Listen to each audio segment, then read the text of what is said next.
मुंबईच्या महापौर पदावरून आमच्यात कुठलाही वाद नाही. फडणवीस दावोसवरून आल्यानंतर चर्चा होईल. मतांशी प्रतारणा करून कुठलाही वेगळा निर्णय घेणार नाही. एकनाथ शिंदेंकडून भूमिका स्पष्ट.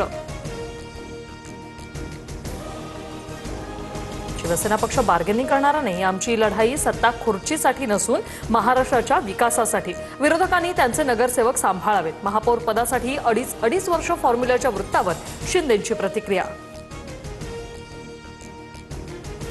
शिवसेना घाबरणारी पार्टी नाही. ठाकरेंनी त्यांचे नगरसेवक सांभाळावेत. एकनाथ शिंदेंचा सूचक इशारा. तर शिंदेंकडून भाजपचे नगरसेवक फोडण्याचा प्रयत्न, राऊतांचा आरोप.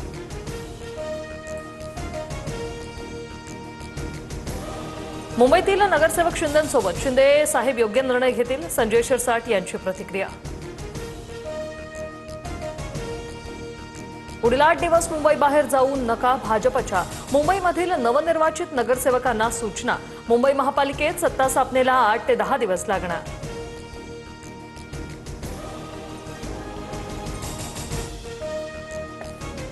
दोन वर्ष भाजपला. ठाण्याचं महापौर पद द्या. ठाण्यात भाजपचा 100% स्ट्राईक रेट. भाजपच्या निरंजन डावखरे यांचा दावा. तर वरिष्ठ निर्णय घेतील. नरेश म्हस्के यांच्याकडून स्पष्ट. एकत्र यायचं असल्यास सत्तेतून बाहेर पडा. शरद पवारांची विचारधारा वेगळी आहे. आमदार उत्तम जानकर यांचा अजित पवारांना सल्ला. मालेगाव महापालिकेत शिंदेंच्या शिवसेनेनं एमआयएमकडे पाठिंबा मागितला, पण आम्ही स्पष्ट या प्रस्तावाला नकार दिला. इम्तियाज जलील यांचा दावा.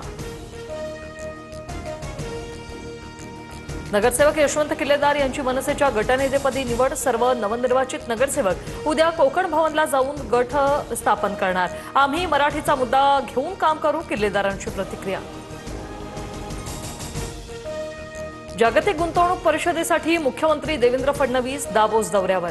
आर्थिक गुंतवणूक महाराष्ट्रात आणण्यावर राज्य सरकारचा भर. यंदा 16 लाख कोटींहून अधिकचं उद्दिष्ट.